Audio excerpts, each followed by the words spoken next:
All right, everyone, I've already warned you that shortages, they're there and they're probably getting worse, but now I'm convinced that they're going to get quite a bit worse over the winter months. Keep in mind, snowy road can cause you to not have your Hormel corned beef for a week. And this applies to northern New England, the Dakotas, Minnesota, places like that. The problem is metastasizing, and I mentioned this briefly in today's first video as well. I've spoken now with several dozen people. Some of them are truckers, some of them are longshoremen. They're in shipping, like in the aquatic sense, working on a dock workers.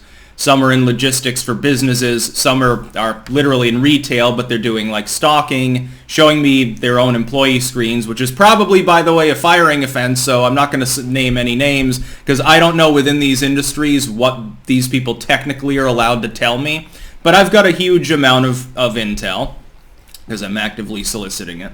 Hundreds of different photos and some video too, and accounts from multiple people.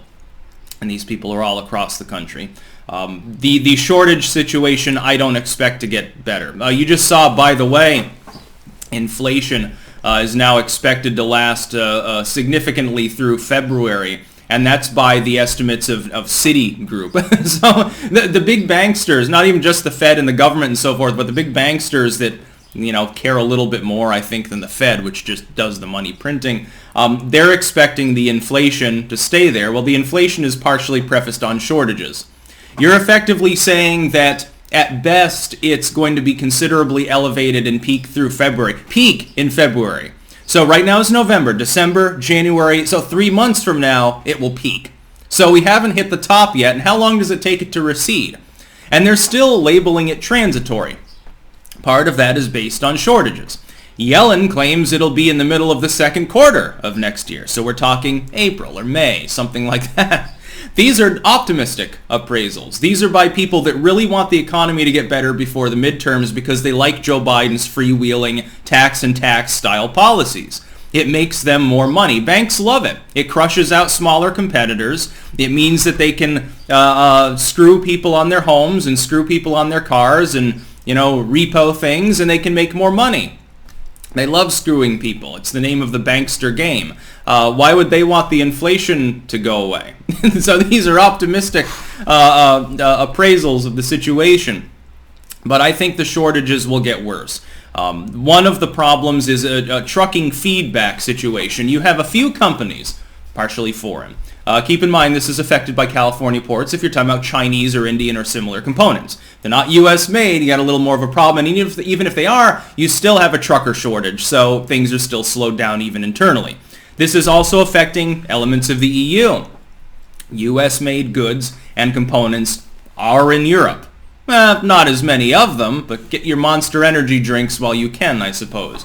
Red Bull, don't worry about it. That robot piss will be around forever.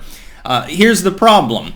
There are certain components that are required within trucks. There are chips that are involved, certainly ball bearings and axle grease and all of these other wonderful things.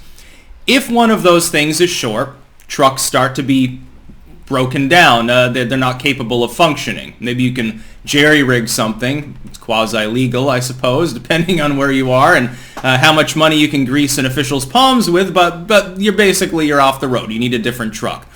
The big problem is that other trucks are required to bring in those components to locations where the trucks can be serviced, and to service the truck-carrying trucks required to get them there. The problem is that you've got such a backlog that's not happening. You're running low on some of these supplies to the point where you have excessive wait times for repair of trucks that would otherwise be on the road solving the shortage issue. I'm certain this will begin to affect ships at some point too. There are a lot of specialized parts that they need that they may not have full access to. People may either have to pay a lot more to get those parts from some other country or something, break contracts, etc., or they'll have to go without. Well, this ship can't function. It's just going to sit there and idle in dry dock for the next 6 months. We don't have the ability to run it safely according to U.S. or basic maritime law. We didn't endanger the crew. We don't have an anchor. It's going to be a big problem when you're trying to go offshore and idle when you inevitably have to wait months to offload. You've got so many backups. Here's my suggestion. Over a month ago, I was already telling people it was a good idea to have a basic stock up. in mind. I think my timing was adequate on that. There are already goods that are short. And it's not blackout mode. It's not like, hey, you're never going to see another can of peas again. It's more like brownout mode. It's more like you will have to wait an excessive time to see this again, and because of inflation, the price is rising. Because inflation is expected, even under optimistic appraisals, to rise for at least 3 or 4 more months. Again, that's the optimistic, it's still transitory lie from Citigroup. If you haven't stocked up now is the time to do it, because the prices aren't going down anytime soon and everyone needs to eat. You need to eat, you need to be able to wipe your ass. I've got fucking extra paper towels on hand because you never know. It's not likely that we'll have any significant shortages here in the Netherlands. You're not going to get panic buying, I wouldn't imagine, because they're a mandate, which will be one of the exclusives of the day. Their mask mandate's a fucking joke that I openly ignore and nobody cares. I'll elaborate, and it's pretty funny. But I've got, the basic necessities now. The pantry's basically full up.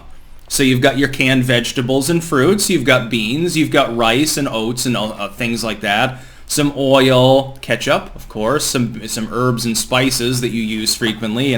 Fucking salt, pepper, chili pepper, powdered onion and garlic. Always important. A little bit of parsley. It's a basic backup, but it'll last me and Liz several months. Well, the inflation in Europe is skyrocketing too. It's going to last more than a few months, but I'm in a different socioeconomic situation than the average working class individual. The average person in the working class or the lower class or something, you'll have to work an extra shift just to be able to stock up anything. I suggest that you do. Pick up 1 or 2 extra shifts at time and a half, and you'll have enough money on hand to do basic supplies to last a person a month or two. If you're not going for the high-end material. And people's costs, they differ. I understand that. In my case, it's more like, hey, these goods may go in shortage mode, and they may not be available, and these are things we eat frequently. That's my particular socioeconomic problem. For other people, it might literally be, I don't have anything to fucking eat. So, my car can't be repaired, so I can't get to the store, and I'm getting awfully low on beans. And I really love lima beans. For some reason, I had like 100 cans of them from my garden, but now I'm running out, and there are no more in the store even if I could get there. I have to walk 2 miles uphill each way just to get food. To be clear, at the current rate of things, if we assume that Citi is correct, and things peak in February as far as these economic problems. And I am really doubting that because it countermands even Janet Yellen's optimistic May or June appraisal of when it would actually peak or begin to recede to normal-ish levels. Even at that point, it's massive. It's worse than it was under Jimmy Carter. Even if it were to stop at that point, it wouldn't be as long-lasting, but it would be as severe. What were they talking about for October? The actual price increases were 8.6 month over month, like from last October to this October, technically speaking. That's not the adjusted number that they put out. Of course, for the prior month, it was 5.4. I don't think they've released the full report for October yet, but 8.6% increase in the cost of goods and services year over year, over 2020. Keep in mind, there were already economic problems rearing their ugly head last October. So this is Bidenomics, and as long as his administration's in charge, why should we expect it to get better? And then they just spent over $1 trillion extra on top of all the pork spending they already have, on top of the COVID stimulus, which did nothing, etc., etc., etc. Now, passing over $1 trillion of additional spending, that's going to inflate the currency, at least to a marginal rate. That'll impact it. So you're not going to see wages keep up with inflation under Biden. I don't think there might not be a single month in his whole administration where that's the case. I love when he talks about, wages are rising, unemployment's down. Labor force participation's way down, which drags down the unemployment. People aren't bothering to look for jobs. That's problem number one. And wages, yeah, they rose 2%, but inflation rose 6%. Well, that's so people are making less money. The fact that I loved it. What was it, Fox or Salon, when they said, the silver lining to inflation? I think it's Huffington Post, actually. The silver lining to inflation? Higher wages. Well, yeah, they can't help but rise, but people are still losing their footing. And that really, this is a tax on the lower classes. This is basically the lower middle class down really suffering.